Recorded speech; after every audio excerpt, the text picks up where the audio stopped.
Hello and welcome everyone to this new episode of the Moment podcast. I'm here today with Anastasios and I am your host Bas.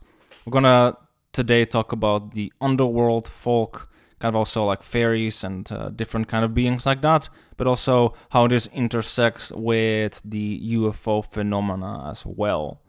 So first of all, I would like to welcome you, Anastasios, and for bringing up this idea for the topic. I'm glad very much that I'm here today, Bas. And I would like very much to expand on this topic and delve a bit into the different comparisons that can be between the fairy folk or the underworld folk of tales throughout human history uh, compared to the UFO phenomenon. Like you see many similar instances, like Yeah. the part of interacting through signs or changing the weather, appearing to certain humans and to others not. Mm-hmm. Some humans they abduct. Also, you have the phenomenon of fairy abduction Yeah. in different folk tales throughout the world. Yeah. And it is There's very yeah. similar to the UFO abduction that is very much predominant into our today's pop culture. Yeah, no, I've seen things regarding that. Even like the ancient aliens, people talk about that kind of like similarity between those two things too. Even though like they have their own lens regarding what it means. They make them Mhm. into aliens and all that. But yeah, there's definitely a lot of overlap with that indeed. But there's much more like to the underworld folk or kind of like the fairy folk, like especially with the Celtic also that I know of. That's Mhm. tying into all kinds of various things. So there's for sure like a lot of interesting overlap there for sure. So yeah, I'm excited to explore this further with you. Is there anything in specific you would like to like start with? Yes, like I would like to start with the psychopoms and the different kinds of underworld beings originally called Erinyes. Erinyes also are found even in Mycenaean Linear B as Renewe in very, very old spelling.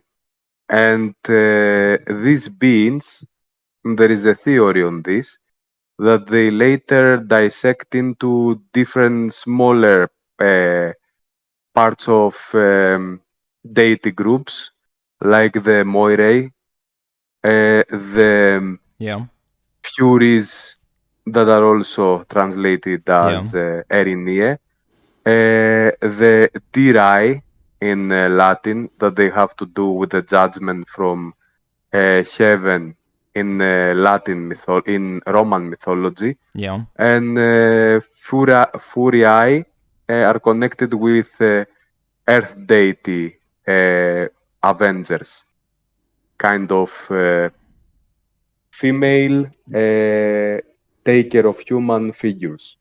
Mm-hmm. Very literal in ancient Greek, translated as such, as fetchers of human are the harpies.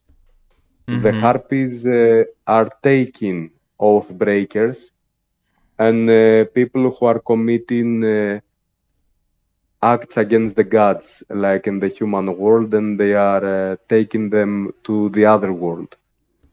Uh-huh. There are instances like this, Hmm. and also kires that are referred in Homer in Iliad in the Yeah. beginning as bringing the fates of man. Kires are like again winged figures that are more demonic in nature, more scaresome, I would say. They create fear to humans, Yeah. and they also fetch their life in a way when they uh, reach a certain point on their life when it is their so they are choosing their time to die in the Iliad. And Mm-hmm. in a sense, they take them to the underworld. Yeah. And again, they are. Mhm. Oh, I just wanted to bring up like makes one also kind of semi think about the Valkyrie as well in Norse mythology, kinda. But I guess like there's more nuance there with these different figures. Just wanted to say that I've not heard of the Mycenaean term before. I haven't like looked into these kind of figures that deeply. So yeah, that's very interesting for sure. Yes, it is. And also, they're connected with justice deities like Mm-hmm. Dike Yeah. and with Eumenides.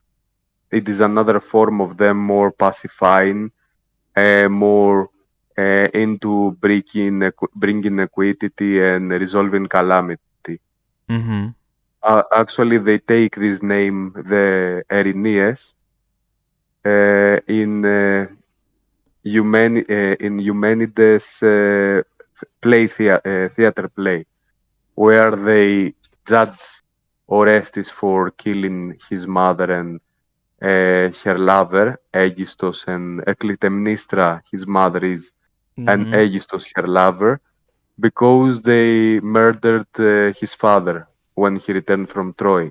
Yes. And in a way, Athena, in order to turn the vengeance of this spirit and the sense of bringing calamity against the one who went astray or the ones who trespassed like the divine rules, she turned it into a courtroom, the judgment.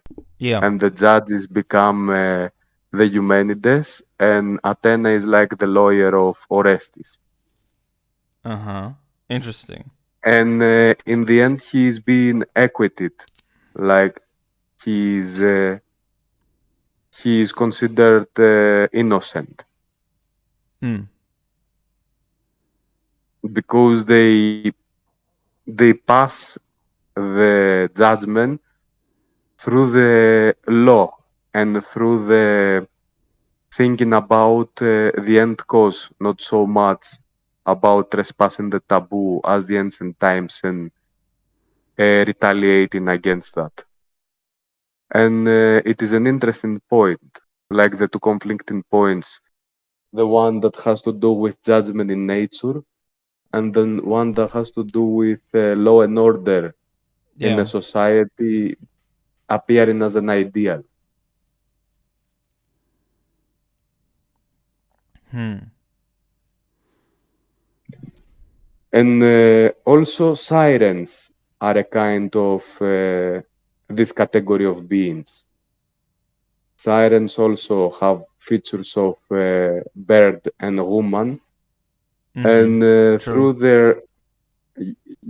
their notes and through their melody, they bring human to their doom, getting into a blind ecstasy, not realizing where are they, what are they doing, and they are falling to their doom. Like in Odyssey, you see Odysseus Yeah. knows about them. He guards the ears of his companions, covering them with wax. But because he wants to listen to the alluring melody, he lets himself and his ears relaxed on this. Only asks his companions to bind him on the mast of the ship Yes. in order to enjoy this alluring symphony. Mm-hmm. Yeah. And I think it was Orpheus who was like playing on his lyre and in that way made made it past them. Yes, like his song overcame Yes. the Sirens one. Actually, Orpheus is sort of an Apollonian archetype, Yeah. and it is a testament of the power of the human mind reaching to an exponential point, human mind and creativity. Could this creativity break the magic of these controllers of the human condition, let's say, Hmm. to a point it is possible, like going to a very far-sighting, a very understanding state. I think it symbolizes this. Mm-hmm. And I think in the UFO story, especially, or in the stories fetching towards the sky, Yeah. you see the element like very, very, very intelligent people. Sometimes they take them up, like you see Eliza in the Bible, Enoch, or you see uh, other people like of very, very high intelligence. Mm-hmm. They are meeting the gods in a sense.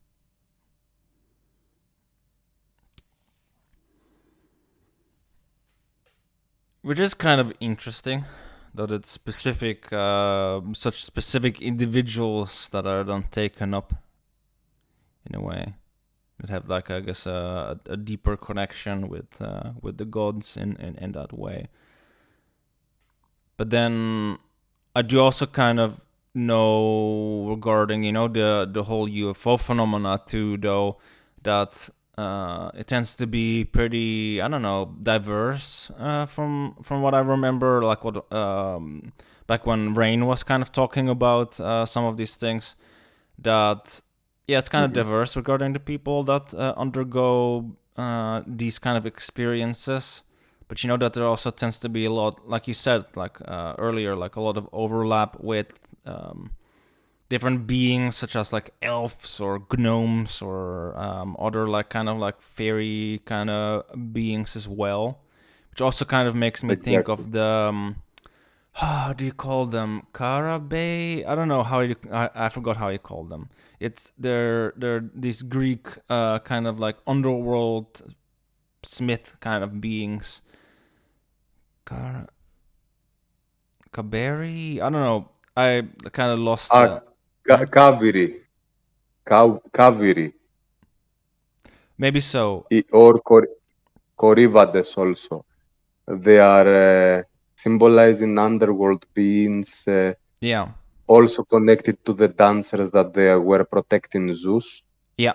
The and Corybanthus, yes. they all, mhm, and they are smithers, like they make different kinds of very complex and insightful architectures and artifacts. Yeah, Very, very akin to Hephaestus, the Cyclops, and dwarfs in Old Norse mythology. yeah, very much so, and it kind of also makes me at the same time. It's a kind of like underworld folk, but also it makes me think of the like kind of like the UFO and the aliens in this kind of like artifact technological kind of aspect of them too in that way. And I think it was like Carl Jung who had written about them in the sense of that they kind of represent so not the aliens but the these kind of like dwarf like beings that they're kind of like tied to the more like primal kind of like unconscious aspects, and that they're kind of like sources of like inspiration at the same time as well. I guess like lucky ideas. I call Jung tied that to, and that yeah, it's like a deeper layer of the unconscious kind of, and I don't know. It kind of makes me at the same time think also about like the elves and the fairy kind of folk, and kind of like the kind of like, you know, the burial mounds as well, because the originally Mm-hmm. the fairy folk is connected to the burial mounds, and with that through the with that to the ancestors in the other world, so the underworld in some sense as well. So there's that kind of connection there, which also ties way further back to like Proto-Indo-European beliefs as well. So I don't know, and that's kind of interesting because I'd seen like quite a while ago this regarding the Ancient Aliens show, and they were talking about like this link between burial mounds and aliens and like UFOs, or I don't know, other things coming out of the burial mounds. So it's kind of like, for me, like makes that connection pretty strong in that way. Like that's like, you know, people Actually, yeah. actually, on this, it is very interesting that in some burial mounds, Mm-hmm. it is like you see it in the Vikings or you see it in Haiti and such. Yeah. You see being like buried together with a dead person, or and horse skeletons and such, like their horses when they were alive. And you see also the ships, the long ships of Yeah. a Viking chief. This, I think, it's very connected also with Underworld being as a stasis because you die and you are buried into a closed area, what is a cell in a sense, and what is all you are concealed, but in a way Sorry. Uh, you also travel yeah. in a spiritual way. You have to keep traveling to traverse the rivers of the underworld. You have to keep traveling, like to traverse the Yeah. rivers of the on the underworld. Yeah. And there's this kind of like, You need the vessel, yeah, but there's this kind of and like this also idea. UFOs Yeah. in a way, vessel that traverses different worlds. Yeah. Yeah, that's kind of why I wanted to bring that up, because the ship kind of reminds me of like different mythological ideas regarding, like, all from Egypt, I suppose, the you know, the solar barge, but also at the same time kind of the um Mm, um what was it, what I was thinking about. But yeah, kind of the ship too, like the river. And you don't think of the river Styx. Think about like different kind of Also, conceptions with the burial the sun. Yeah. mounds of the dolmen, otherwise Yeah. the sun. Yes, also the dolmens in Caucasus, like the Circassian periods, Mm-hmm. that are like opened in front, but they are roofed. And there are some types of shamans that also are connected to the smith and thunder god Tleps. Yes. Uh, this kind of godlike and his followers, that are all creators and blacksmiths, they operate in a dolmen, like they enter into these kinds of cairns and they work their still work and metallurgy there. Yes. Also, fairies again, they are connected with making of interesting arts, very um, sophisticated kind of weaponry. You see it also in Irish mythology, Yeah. Exactly. Yeah. that ab- about the Side of the fairies, Yeah. where they are living, Indeed. the Aus Sea, Yes, that was the C. people of the burial mounds. Exactly. Mm-hmm. And from the research that I've been doing regarding that, I do happen to know that originally they basically tied to the gods, and with that to the Tuatha Danann.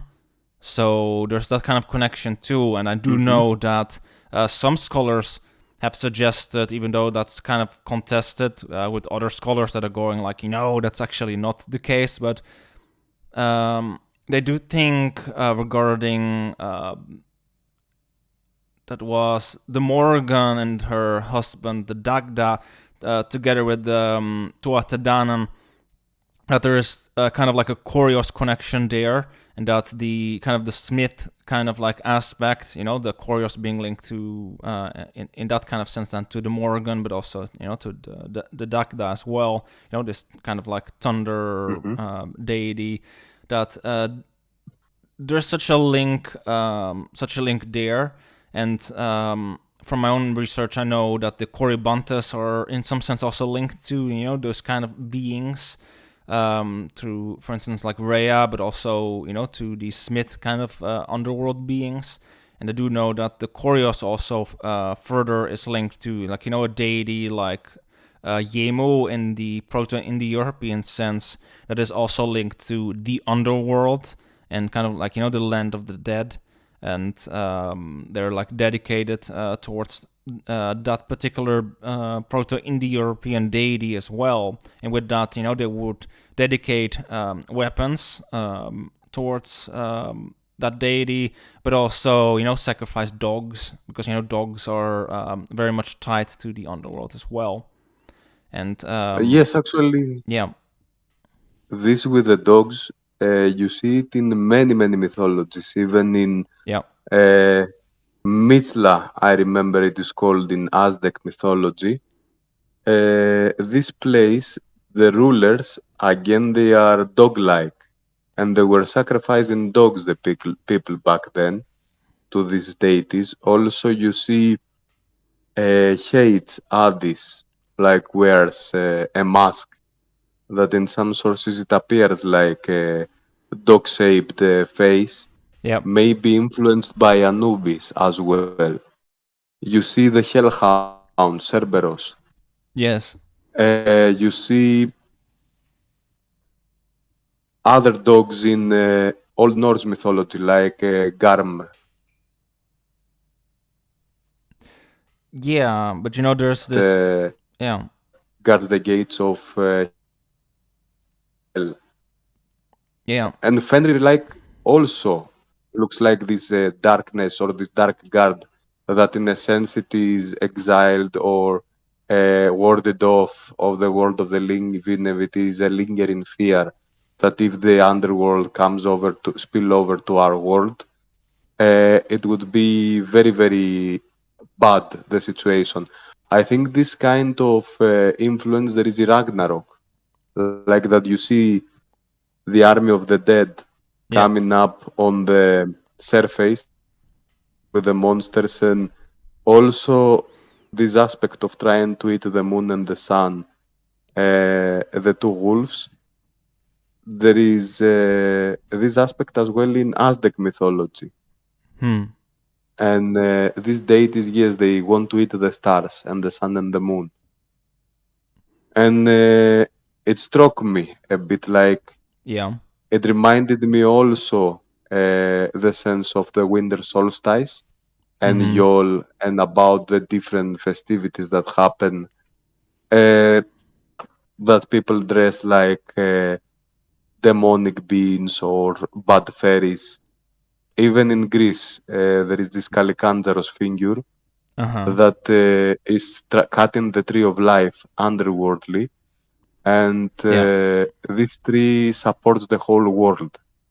And they try to cut it the whole year, but because it becomes when they almost cut it, they have become very strained from the whole process, and also they are fearing that the world, if it collapses, like they will be buried as well. So they are going to the upper world and they cause mischief because the night is bigger at these days. And they enter the houses, they make different kinds of crazy stuff inside. If they find something unattended, they do damages in the house and such. And people are in a sense in uh, awareness in order to not have their home infested by them. Mm-hmm. They lit the fire all the time in order to protect the house. They close the doors a lot. They put enchantments on the doors uh, and different other talismans. They put salt on the frames. And there is this thing that at this time of the year, this being some coming up. And I was thinking if it is connected with the two Yeah. solstices throughout the year, uh, and the coming up of the soul realm, like the realm of the dead or the other world, is collapsing onto our world. And in a sense, you are seeing, in a very original form, it is the totems of their ancestors that are visiting the humans. Well, what I do know regarding that, regarding like the fairies and kind of the Tuatha in a way more ancient sense with these kind of beings, they do link Hmm. to well, kind of the gods, but also at the same time, kind of also the ancestors, because because of the burial mounds and that kind of like connotations that it then also has. So it's kind of like both. So yeah, there's definitely that going on there as well, because it does remind me of this ancient Koryos ritual surround close to the winter solstice, where they would embody the ancestors and would kind of like enact and embody these kind of behaviors that you were talking about. So yeah, there's Hmm. definitely that kind of like going on where the ancestors kind of like um, come into this world where kind of like like some people would call that like the veil becoming thin, but it's kind of like, I suppose, from a psychological lens, also just that in the winter, well, we're less active. And things just are more dark. So we just tend to be closer to the unconscious in that way. It's also very symbolic, because the sun represents consciousness. So it goes with the winter solstice. It's the darkest day. So it's the moment that symbolizes the like us becoming very close to that kind of realm, the realm of the unconscious, with that as well.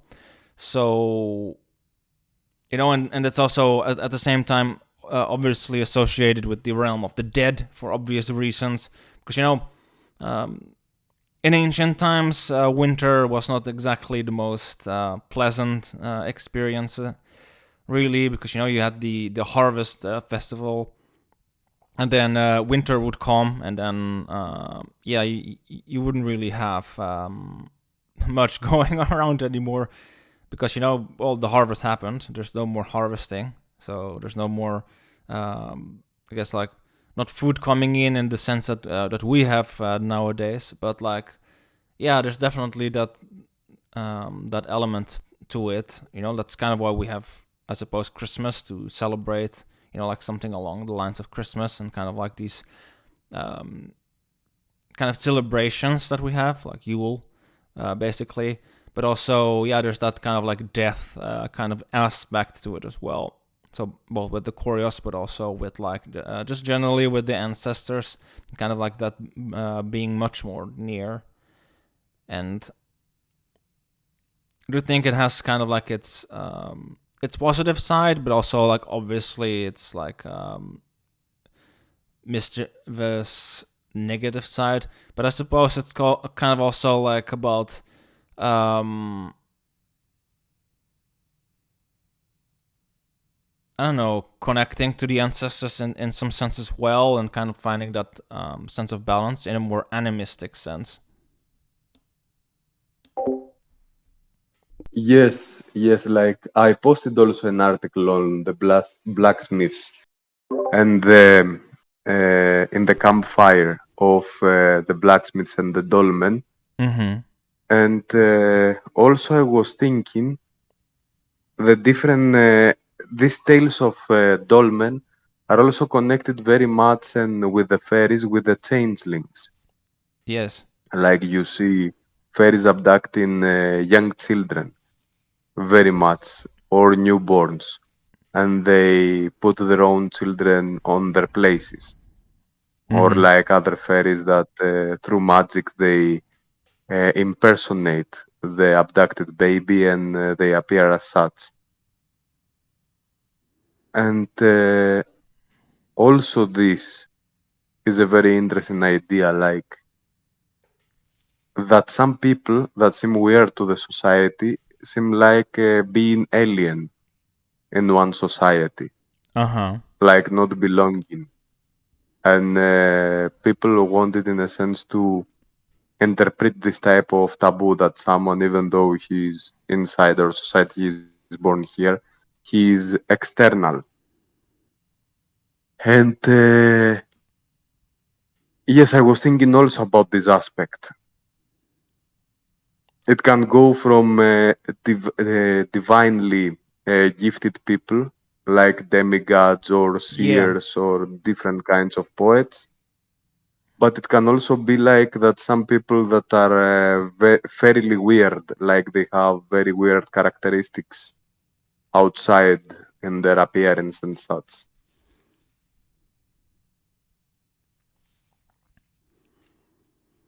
I don't know. In some sense, though, I would suppose that maybe some of it really just boils down in a more like modern psychological sense. Maybe just the mode of being, because like certain people, for instance, are like more brain like right brain dominant, for instance, and some are more left brain, and there's like different kind of, I guess, like ways that the psychological makeup of like individuals express itself, with some way more common than others. So maybe it's kind of like tied to certain individuals that don't really neatly fit into the, I guess, emotional aesthetic norms of that set society.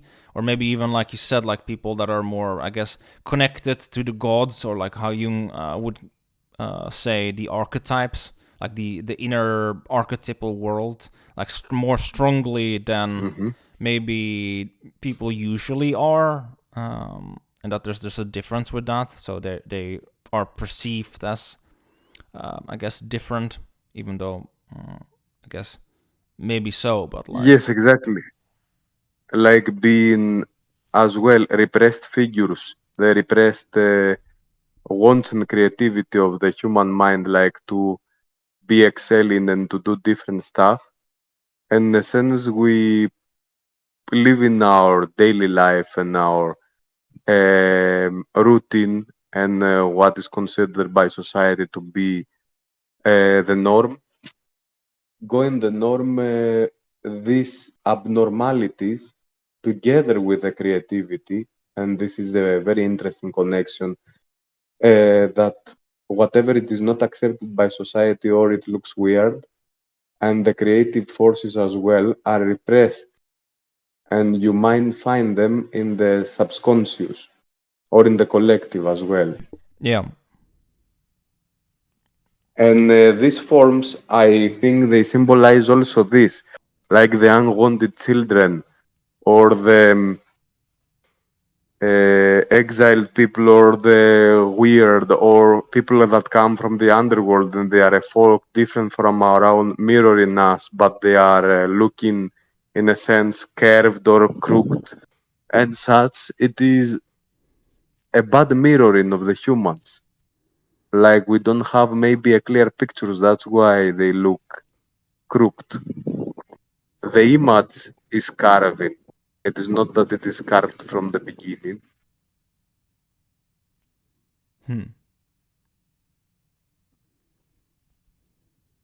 And this is an interesting point. Also, this aspect exists or even in Persian mythology, Mm-hmm. the land of the fairies, the fairy world.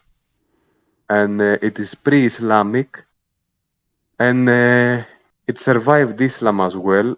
And you have a category of being of beings called in medieval Persian as pari. It means enchanting beings, like similar to fairy, Yeah. or it can be from par, like winged beings, parik and such. And they are winged beings that they are seducers. They are having very strong connection to love and seducing with love and such. They are having excellent voice, excellent beauty, and there is a motive that they abduct human as well, and they take them to the fairyland, Paristan in Persian. Mm-hmm. That means the state of fairies. Kind of And they also also, live. yeah. Mhm. Yes, they live in otherworldly places, like in caves that go to the underworld and such. Yes. Yeah, it makes me think about like some of the heroes that are taken to like the um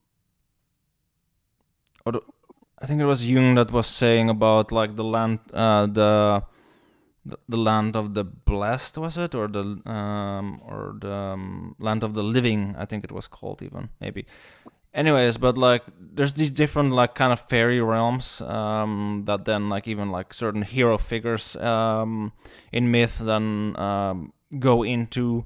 But from a Jungian lens, that kind of like ties to the unconscious as well. And there's kind of like this dual nature of the unconscious. There's that like allure kind of that like pulls you in the sense of it becoming kind of like a trap of sorts, kind of like you can drown in it, but also at the same time you it's a source of vitality and a kind of a source of positive creative aspects as well, even though I suppose people tend to fear it, but like because it's kind of like ambiguous in its nature, and so it's kind of like the same thing with the elves and kind of these different beings as well. They're very ambiguous in their nature. They're not really good, they're not really necessarily evil, but they're kind of like, yeah, beyond both.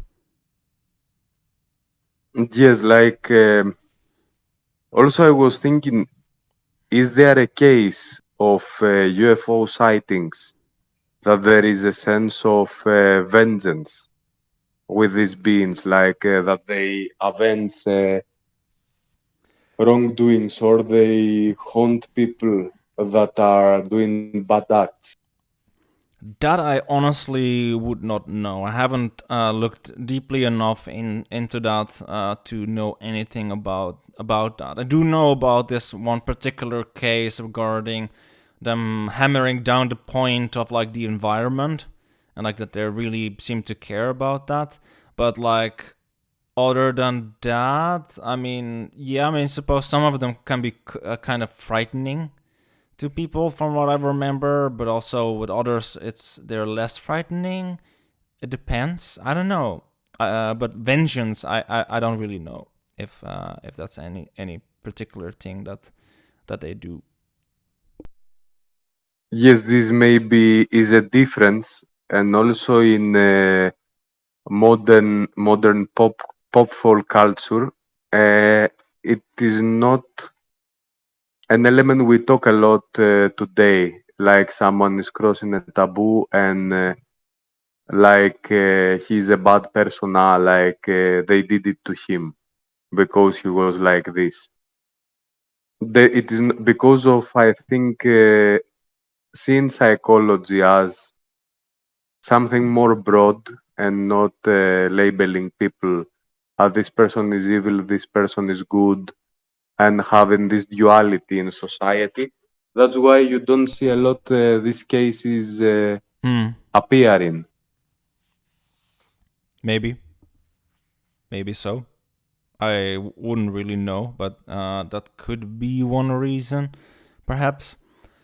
But yeah. So regarding like that with the with the UFO, but also what you were saying about like that, what is I guess like I guess seen as alien or foreign or kind of like other worldly in that sense. I don't know. It is kind of just interesting regarding that from a Jungian lens, I suppose. That Hmm. now they appear as this, no longer as fairies that are kind of still like humanoid and kind of like I don't know, like nature, very connected to nature, and still very, especially in the Middle Ages, still very human like. But then that nowadays in the popular culture, with the aliens, they become very, I don't know, otherworldly, like not even from the planet anymore. Even though they seem to care a lot about the environment with certain cases, so that's kind of interesting. So there's some element to that, but not really. So it kind of does make one wonder. At least it makes me wonder if maybe they are maybe the same beings, but there's a sense of alienation with the nature aspect of it, and maybe it's more now focused on the technology smithing aspect of these beings. That becomes more in the forefront, and maybe also like the fascination with, I suppose, space and such kind of things as symbols of the unknown and kind of with that the unconscious. Maybe it's like something like that. I don't know what your And thoughts also are. there is, I think, also there is the alienation of people from the folk culture and tradition a lot. Like Yeah, people to make today this kind of connection between the aliens and that they are like the 21st century fairies or 20th century fairies, mid 20s to late 20s. I think people don't they avert in a way. In some way, they like looking to the past, but in some other way, like the fairy stories and so on, they consider them not similar to what they are living. Like the alien story, according to the technology or according to sci-fi kind of aspect on the world, is more appealing, I think, to modern humans. That's why yeah, I think, yes, it would be a case where there are beings that are otherworldly from other worlds, but they can be even from the same Earth. Like our Earth may have different dimensions, yeah, and there are different dimensions outside, and there is a very, very large picture of the world.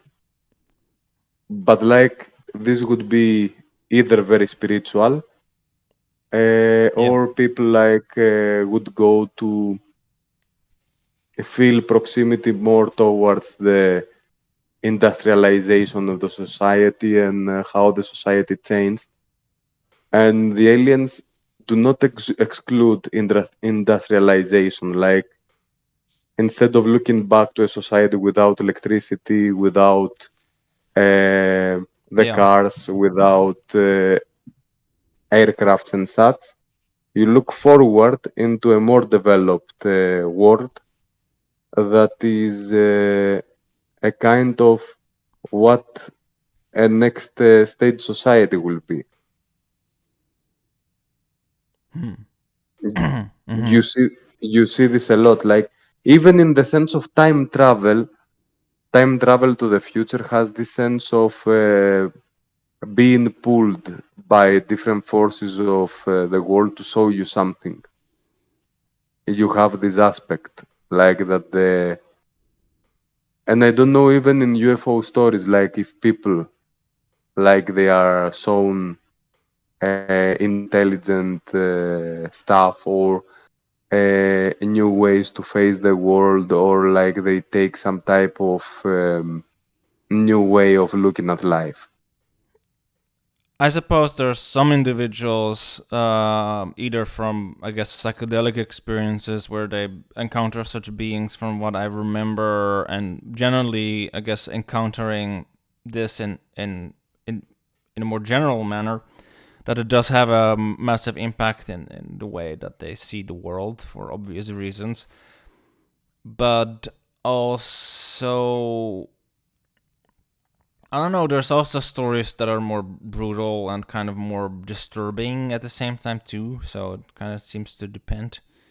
But it does have, for at least some individuals, from when I looked into this, the effect that it changes, I don't know, their perspective to a bigger, broader one. But I suppose it also depends on how well they can integrate the experience into their sense of self, if they can.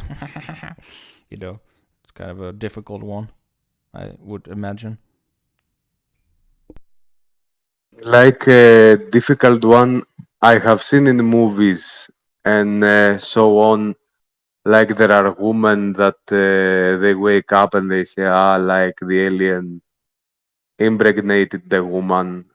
This exists even in the fairy type of stories, like abduction of young girls or Yeah. abduction of young boys, and they keep them as consorts, the fairies, in the underworld, and then they may return after years. There are stories like this, abduction of children. Yeah, Mm, I remember maybe disconnected also with the fear of predators. maybe. Hmm. I do also kind of remember the story of a man who was abducted by the fairies in the forest, I think it was, and he was like 100 years later he returned. There's a story like that, from what I remember. Hmm. But it also kind of Yes, I remember it too.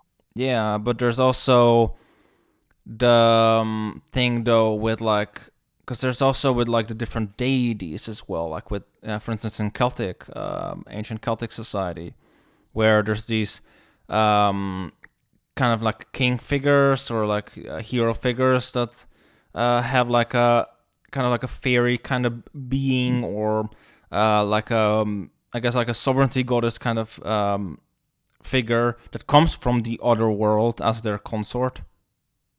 So there's that kind of like idea with that as well. So it's kind of like, yeah, it's something that's been ingrained within the ancient Indo-European cultures for like a very, very long time. This kind of idea, and it kind of reminds me of like this idea of like spirit spouse, like with certain shamanic cultures as well, to some degree. But like it's kind of like it's that's kind of like a way different phenomena. But why I bring it up is mostly because it makes me think also about like the anima and the animus in that sense, from like a Jungian lens. So there could be something along these lines going on as well. But then some parts of the experience does kind of feel more I don't know, unsettling regarding some of the UFO stories, and I suppose also when it comes to for instance some of the fairy stories as well. So but then again, like anima animus can be kind of unsettling too. So they're not just positive all the time. Depends on one's relationship with them. But yeah, Yes, I think them being forces of the human psyche, uh, in the end, they don't take you beyond a point of like distraction. If it is something very otherworldly and out of our perception, may reflect on anima or animus, but yes, like they are different kinds of beings. Also, even the cosmic horrors, like you see in different books, like the books of Lovecraft, and people going mad or being abducted and such by such beings. yeah, Yes, like again, it is, and some people may show them as benevolent because, in a way, they want to spread their faith, and maybe they are benevolent as long as some rights are kept, like to a village and such. Mm-hmm. It is a part of the influence. Some people also return. Uh, it may have a point sometimes Yeah. that they have to bring about these stories, and if they have some moral meaning, or if they have some sight into the future, or to create a sense of fear. Many times there is this fear of the other world that is created, and the fear of the unknown, in a way, it is realized. Well, yeah, but also kind of fear at the same time, though, kind of reconnects people back to instinct in a way, too. Because that's kind of one way how to go about it. That's kind of why we have nightmares and stuff like that, too. Even though, like, these particular experiences are much more than just nightmares, but it could have, like, such a function as well. And maybe something from, like, maybe more like the collective unconscious instead of like just a personal something, because nightmare is more like the personal unconscious. And I do feel from my own experience with some aliens in a dream that I've had, they're another level of intense. So I can say regarding that, like, definitely a different power level. So I would probably very much classify them as more like collective unconscious kind of like beings. So like in the realm of like powerful archetypes. And yeah, so I do feel like they represent something, probably something similar to the Underworld Folk, even though they come from space with their spacecraft now. But I do feel like archetypally and kind of symbolically, that's kind of they they do still represent that, because before that people would look at caves and look at like that's what's under the ground as kind of like the portal towards the unknown, towards kind of like the unconscious in some sense, but also this general sense of danger too, with like the forest, or like the places where the elves are living as well, kind of like a portal towards the unknown. Same with the burial mounds in that way too, where now it seems more that the UFOs, come from space, or like, well, the ocean even, which are all like symbols of the unknown in a modern sense. So it's kind of why yeah, you have the kraken and kind of also all kinds of other like monstrous beings coming from the ocean as well. And in that sense, yeah, for me, anyways, it ties more to the collective unconscious. So they're pretty powerful aspects of the psyche that go like way beyond the normal scope of what people encounter in dreams or other more normal experiences. So it kind of makes sense why it would be conceived as unsettling for quite a few, or intense, or maybe even transcendent in other ways. It just kind of depends on how it pans out, I suppose. Yes, like I think on this, with the burial mounds, also the sense that the underworld is, the death is connected with water, and the other world, that sense, like through water traversing into different other realms. You see it a lot Yeah. going to Innis Mona in Irish, I think, mythology, that they go to this island, or Avalon, Y- or yeah. you see, Mhm. You see, Yeah. like even in Sumerian mythology, and in Jewish Abrahamic mythology and such. There are waters on the land, and sometimes the dead spirits are in the abyss, are very, very down. But this connection with waters, there are also waters in heaven, like what we consider space around the earth, is like the waters that the god watches upon. Mm. It kind And of, it's like a bubble. yeah. The earth looks like a bubble. Mhm. Yeah, it kind of reminds me also of like figures like Holda, but also the Holder, which is kind of like a similar kind of like underworld folk as well, kind of like a fairy folk of sorts. But yeah, like they're all like connected to What water. is the holder? Holder is like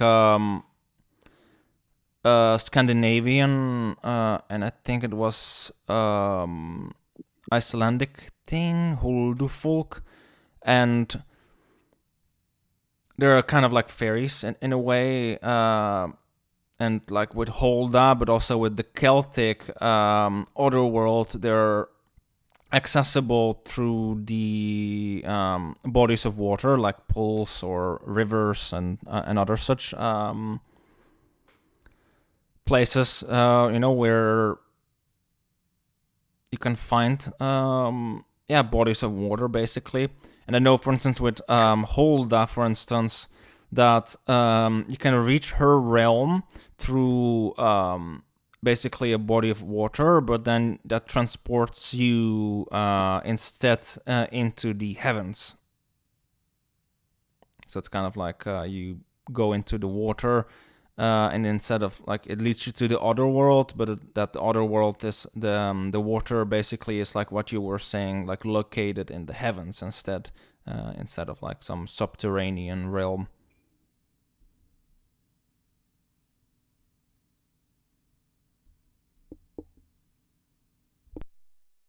Yes, like there is a lot of connection with the subterranean realm and this realm of the underwater. And like in Sumerian mythology, also you see it. Like the Lord of the Waters and the Lady of the Salty Waters are also the two first gods, I think, in the Numa Elis. Abzu and Tiamat, if I Yeah. remember correctly. Yes, and there is this connection, like that water symbolizes also traversing through realms. Yes. And even Charon as a figure with the boat going to the underworld and transferring people on the underworld. Yeah, and also like different like the uh, different figures that are associated with like the sovereignty goddess also travel to the other world through water as well. Sometimes on a horse or through just other means as well. Yes, like, and also what we mentioned very, very early about Keres and Erinies, Yeah. these in the original myths were followers of Persephone and were also followers of Demeter as a queen of life, as a queen of the grain, and the grain and the turning of life Yeah. from death into food and the recycling of life again is very connected with the mother goddess figures, like the goddess of the underworld. I think it is an emanation of the mother goddess archetype. Yes. And these fetchers and changers of human fate, in a way, they are the followers of her. Basically, yeah. That's from what I know. Yes. It also kind of reminds me of the Norse. Oh, they're not kind of fetchers of humans, but they're more like kind of like ancestral feminine guides and figures. that exists within Norse culture or ancient Norse culture, the Disir, which are also feminine figures. They're like more kind of connected to guidance and more like a benevolent kind of feminine figure in a way. But they also do like their rituals regarding that, and they're like linked to the ancestors. Though they ride on horses, and they are kind of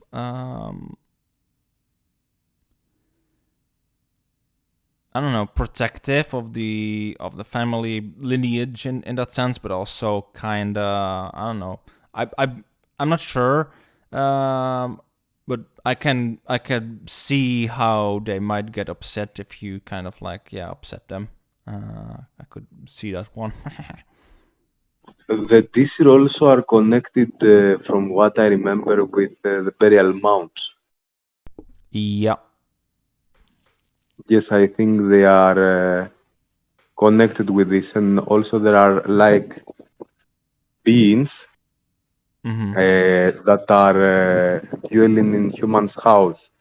I think was it Blota that I saw in Yes. a recent mythology video regarding this aspect of the Disir. Like there are Disir that are inhabiting homes or certain realms that they are protectors of.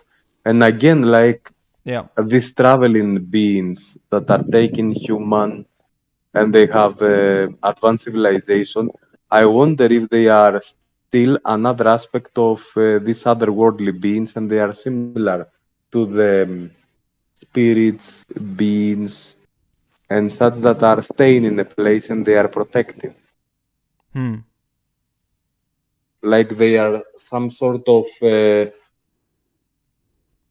deities as well, like messengers or some type of caretakers and so on.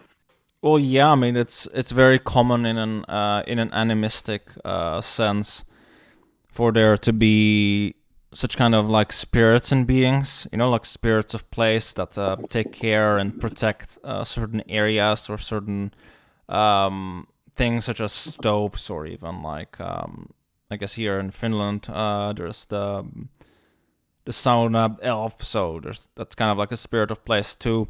And then at the same time, they're like connected to things such as bogs or lakes, rivers, particular mountains or forests.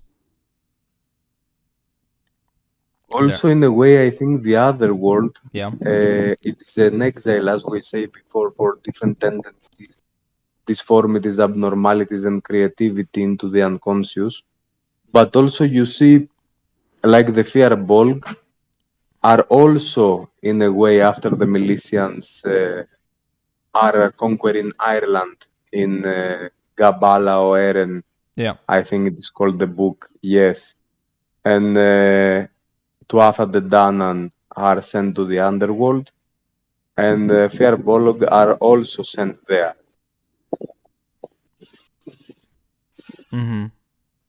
The previous rulers of Ireland. And I was thinking, like this, if it has to do with repressing or punishing older deities in order to bring them more down or downgrade them, bring them in lower realm. Maybe partly. I mean, some of it could be the repression of certain deities or beings or archetypes, even um, into kind of like the underworld, and in a more like, I guess you could call What it is like your the opinion collective on shadow. that? Hmm. Sorry. What did you say? I didn't catch that.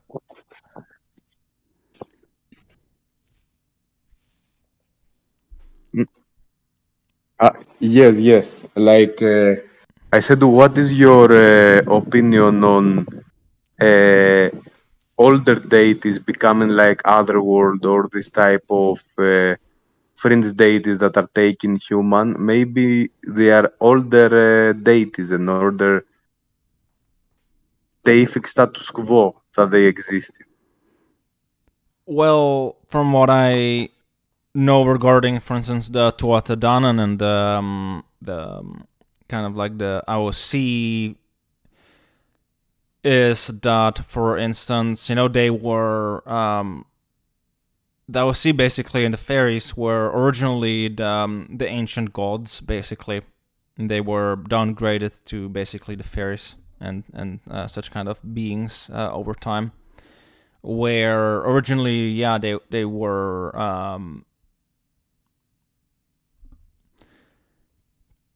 particular deities and archetypes that were more, I suppose, uh, well, there in a more fuller extent in that way. And do part of it is, I suppose, kind of like pushing them to the fringes, and with it also kind of like pushing them into the collective shadow as well. You're back. What I was saying that it's also kind of like about, kind of like they get pushed to the fringes, and with that kind of in the collective shadow. And I know that when something gets pushed from like from its full healthy expression into the collective shadow, it generally tends to become more ambivalent or even kind of like sinister in that way, where if you kind of like take that out of that and kind of like bring it back into its original form, it becomes, well, it can have a more healthy expression anyways. So there could be something like that going on, definitely, with also kind of the fairies, but also at the same time the I guess the aliens as well, that they are kind of like that what's been repressed in the collective unconscious, and with that kind of like, well, I guess the collective shadow, how Carl Jung would call that. That's kind of what I think about regarding that. It reminds me of a dream I had like a very, very long time ago, that the ancient gods were cast into Tartarus, and that they needed to be freed from that, so they don't are these, so they're not these demonic beings anymore, but instead become like, I guess, what they used to be.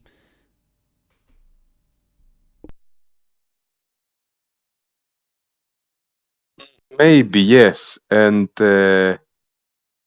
also it is the idealization of gods. If you take away from the gods the sense that they are bringers of ideas, that they bring light to Yeah. society, they give you power to fight other bad powers too, and you let a more primal or animalistic aspect of the gods, like Yeah. Zeus, that is transforming and taking women and raping and such, or killing people who defy him and so on. You have a more Titan-like figure. Yes. And even the Titans, in some aspects, even though they look primal, they have some higher and deeper understanding and influence than the gods. Like Helios was a Titan, Apollo was the handler of Helios. Yes.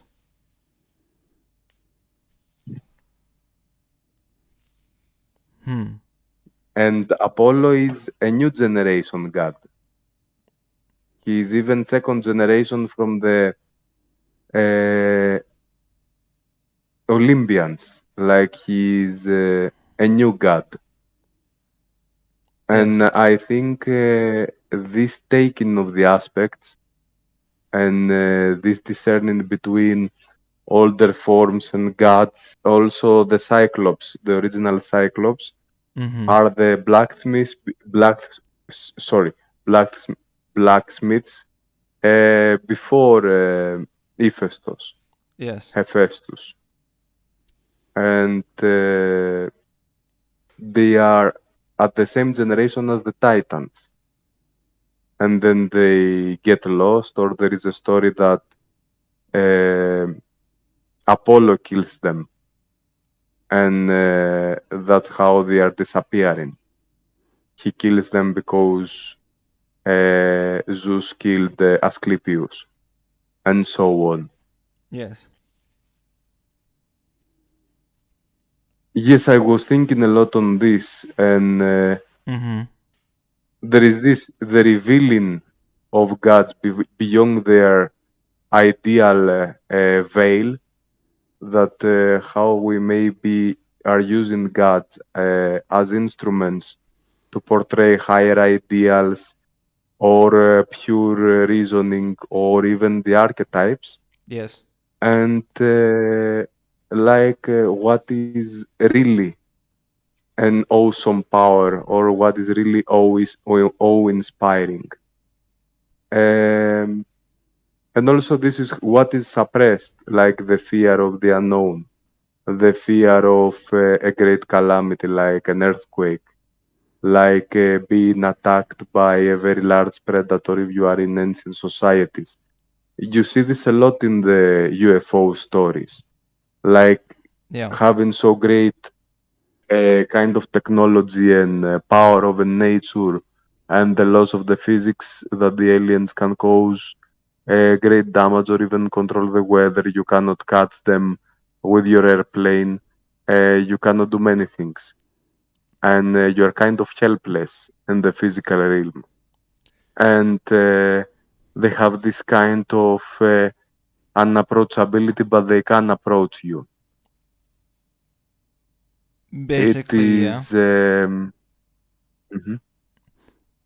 Yes, I think it is similar also to this type of fear that created the first gods and the sense that gods are like some kind of calamity being pacified. And that's why also, to a point, I think people want to depict this kind of experiences as benevolent. Hmm. I mean, It is this process of the human mind. Mhm. yeah, I don't know. For me, kind of what came to mind too is maybe this kind of feeling of helplessness and kind of like these feelings that that brings up. Maybe it has something to do with kind of maybe the attitude that we have towards, well, I guess the unconscious, but with that also kind of the world at large, and with that nature and the different things that um maybe like what Rain also Mm. in his UFO talk had said like quite a long while ago. This was, but something along the lines of maybe they're like a sort of check on the hubris of the ego, kind of like keeping the ego in check, kind of being like, yeah, that we're not the top predator that can just do whatever the fuck we want to do. That there's kind of like maybe like in a sense maybe that there are rules to the world, and kind of like I guess maybe the rules of the gods, and maybe in that way they have kind of like symbolically come to keep us to those rules. In a way, you could see it like that. So maybe that does tie it back into kind of these beings that you said that judge and that kind of like try to hold one towards the law of the gods in that way.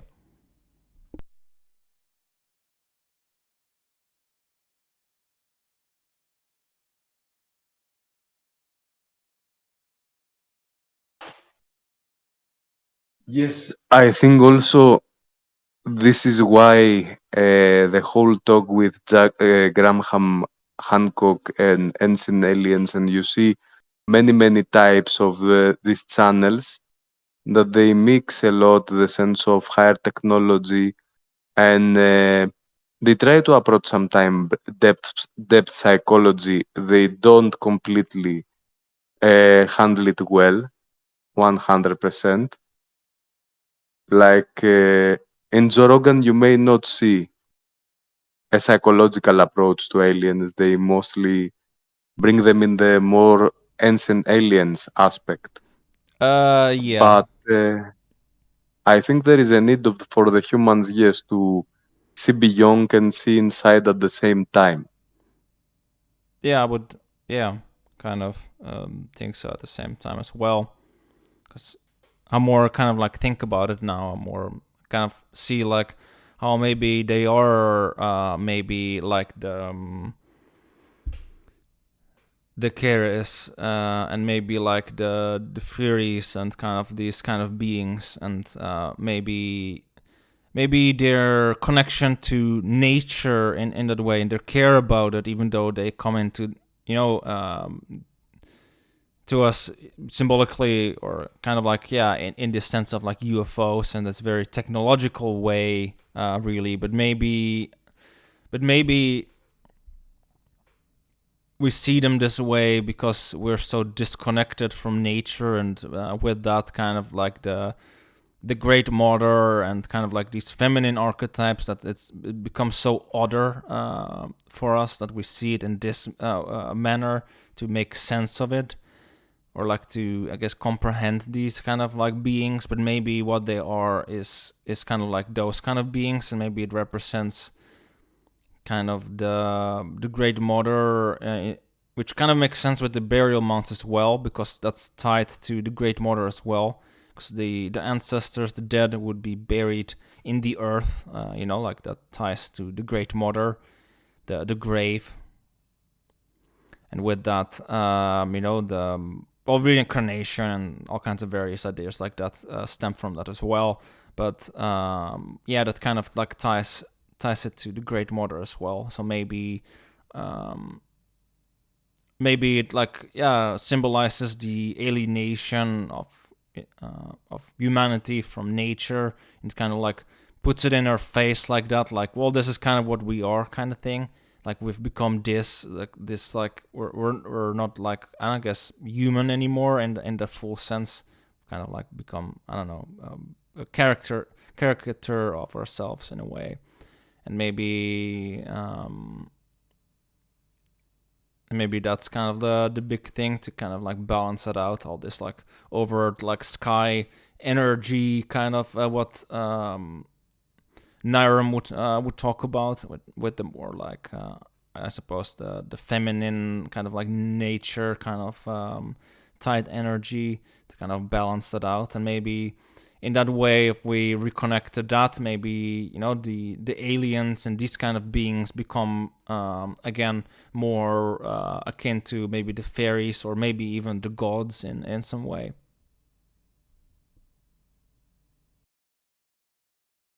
Yes, also there is sometime I don't remember where I've seen this comparison.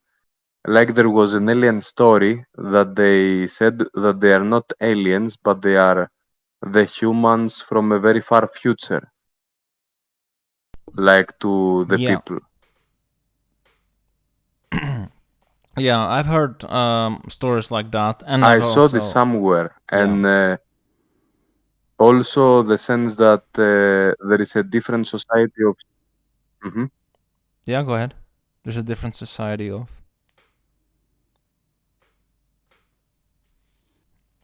And in a sense, like it is that they are humans that took a different path in their evolution.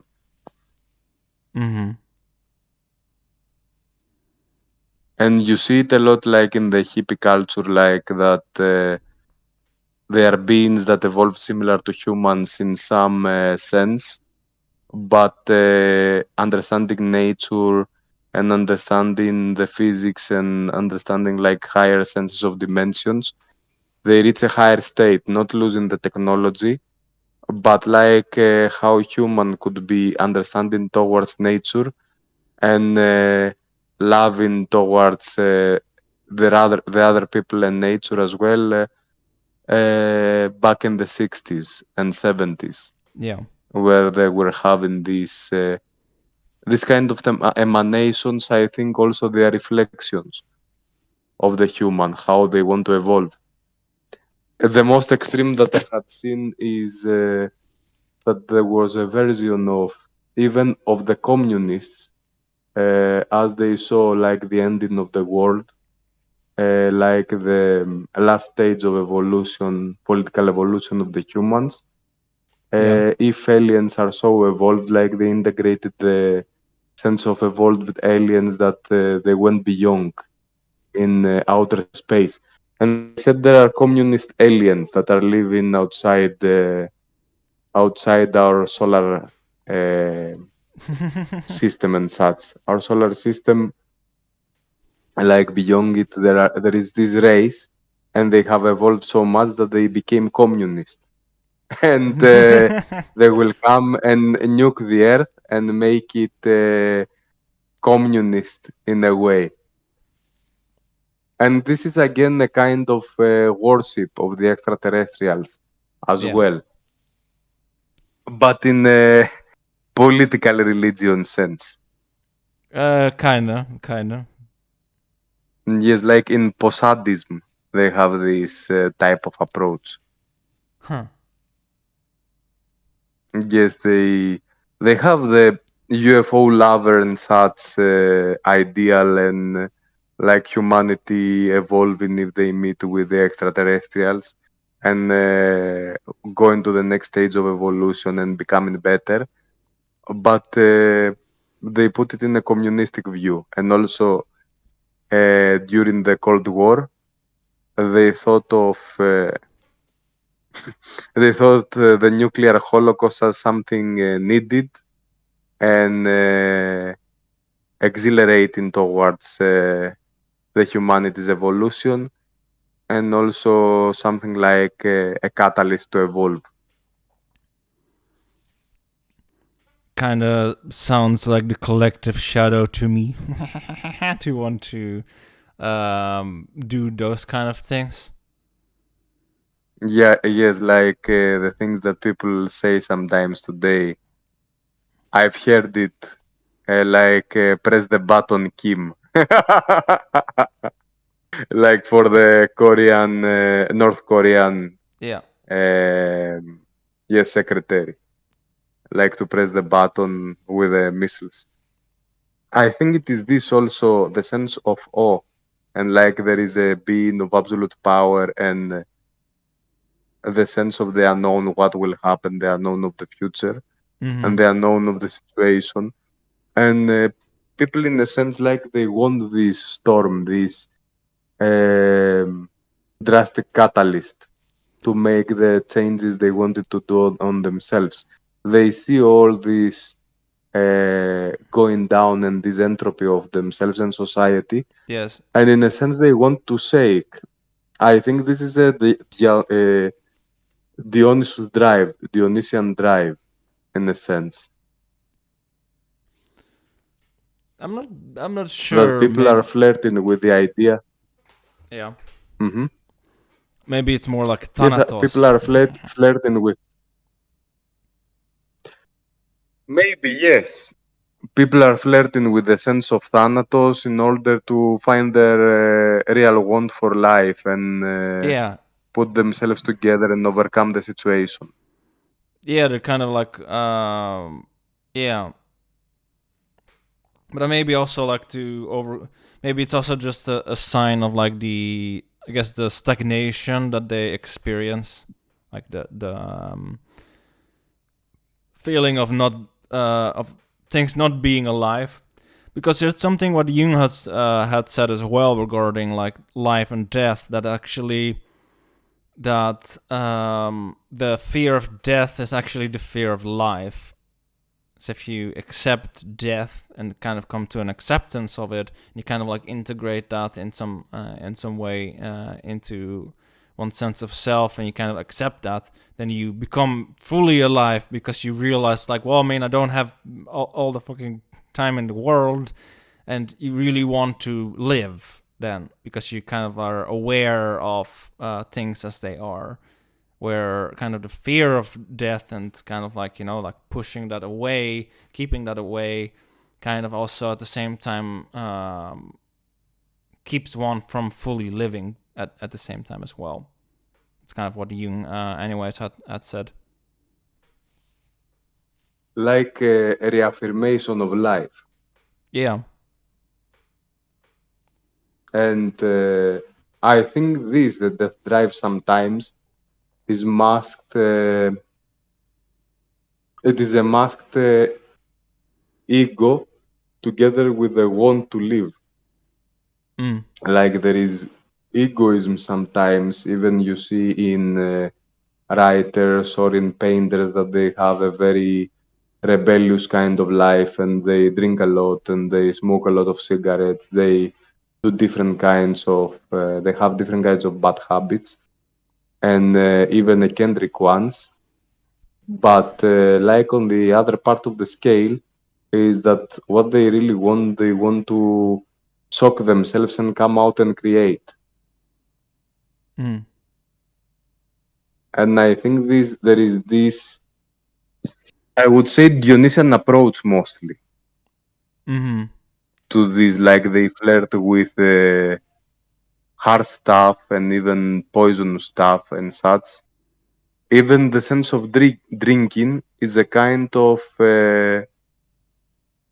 inserting a toxic material into yourself, and you try also to affect your consciousness and your reaction to the environment and such.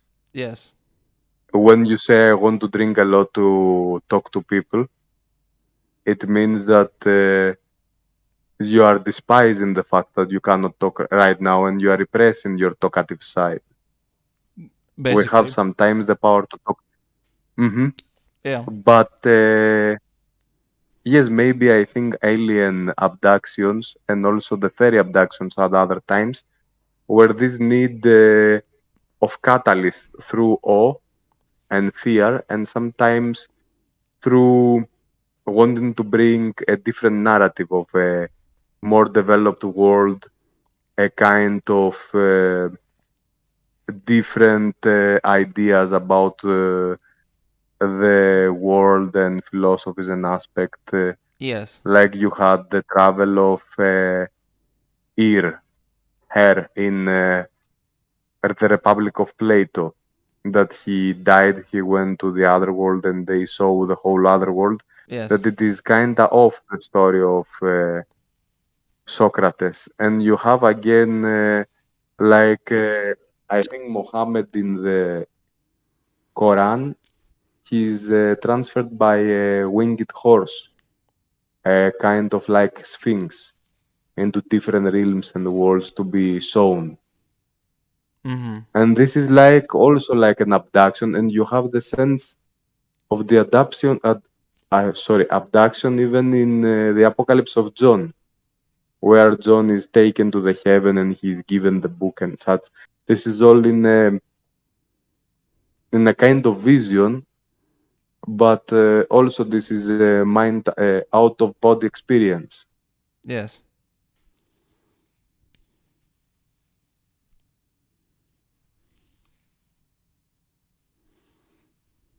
It looks similar to that. Very much so. Yes.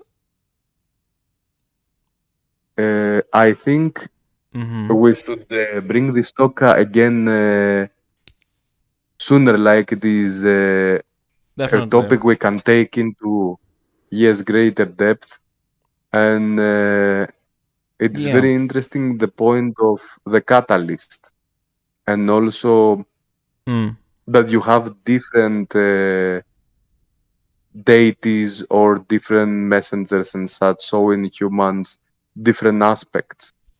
And I'm also intrigued like to make on this accord a comparison of winged beings in different mythologies, like angels in ancient Greek cultures, the daimons, Yes. um, even Isis in ancient Egyptian mythology, winged the Lamassu from the Mesopotamian mythology and such, Mm-hmm.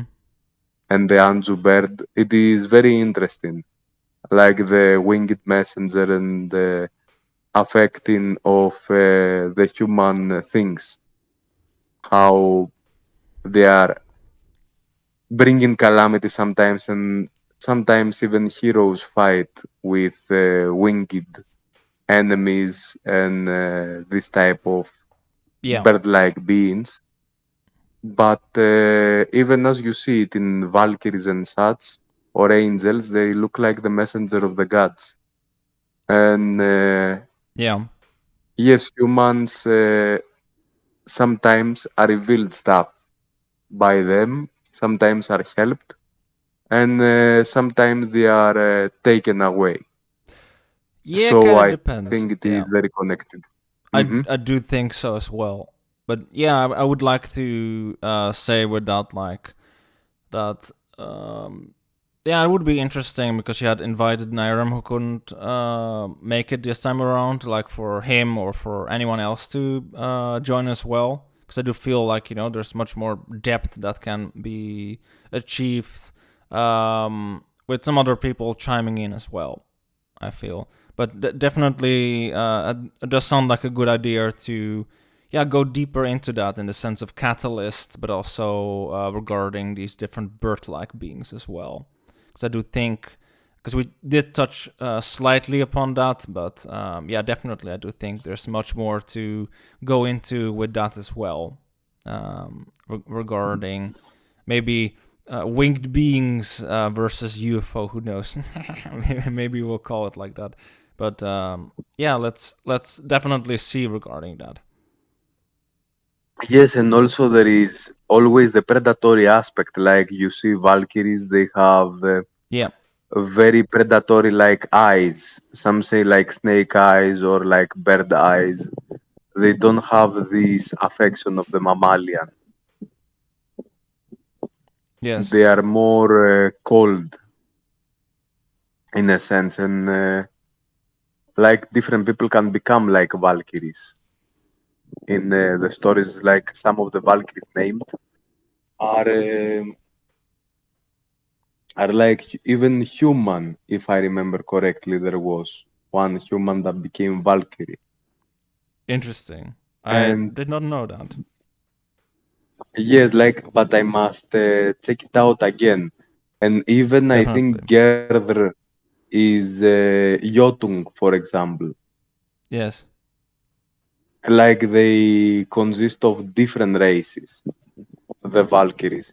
And I think there is a lot of depth into what Valkyries are, how they're connected with Odin. Also, Odin has a sense of connecting to the other world. Like he's not exactly a sky father figure, Yeah.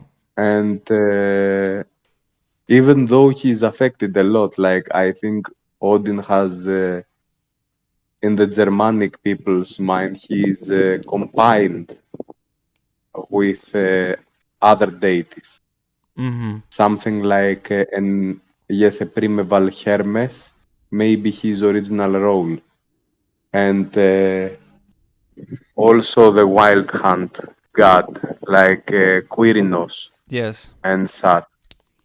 And maybe this, together with Hermes, was his original form.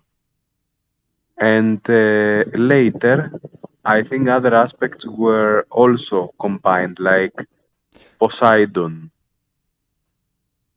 I think Poseidon has elements that passed into Odin. Mm-hmm. I mean, That I do would know. be. Yeah. Mhm. I just wanted to say Yes, that. like. Oh, No, no, go ahead. yes. I just wanted. Sorry, I talked Yeah. in Greek. Yeah. No, I Are we just still wanted to say. recording? Yeah, we're still Mm. recording. I just wanted to say regarding Oh, that. oh, I thought we. Yes, No, say. regarding that, I just wanted to say that. Yeah, Odin definitely is a very multifaceted being, and from what I remember, yeah, it's kind of difficult to know exactly what beings he absorbed. It's kind of like there's different deities like that, like with Hermes too, and like yeah, there's different deities like that that kind of like absorb all kinds of different deities, and it gets to the point where you're not even sure anymore exactly like what's what. But yeah, definitely would be interesting. But go ahead. For example, yes, an Indo-European Odin is very difficult, like to reconstruct. Oh yeah. I cannot think an exact form of Odin in other than Germanic cultures. A bit in Celtic mythology, maybe Lug and Lugos Yeah. and such. And Dagda, some aspects they look like, but beyond it, I cannot. Yeah. I cannot see other connections. Like with Greek, I think is more difficult. Definitely yes, I would say so. I would say so. And it depends also, yes, what if there are older deities even in the Mycenaean pantheon or in Proto-Greek, let's say, that had similar gods Yeah. and they were changing throughout history and they took other roles. Could very much well be as well. You know, it is always difficult to yeah, make sense of that. Definitely. Definitely. But yeah, with that said, maybe we'd like to yeah, end the recording for now, and we can then still after talk a bit more about like a future idea regarding where we're gonna take this. Yes, of course. Of course. Um, Yeah. So so on this, I am in like to expand more, like in these otherworldly figures and such. It is a good part. Also, it is something that the community is interested on. that's true. Like there are interests about mediums, about different kind of deities and extraterrestrial beings and so on. And it is interesting to see it comparatively and also using the Jungian lens as well. It is good like to examine them Definitely yes. Definitely yes. and see like what kind of insights we can access to. Yeah, definitely. But I do from like the digging with I did back with rain. We do need to, I guess, stay aware not to, I guess, like get into their crosshairs too much. I'm just saying. But with that said, yeah, I would like to end the recording for now and would like to thank you, Anastasios, for having brought up this topic. And yeah, with that said, for anyone listening, thank you for taking the time to listen, and maybe see you next time. Okay, bye bye.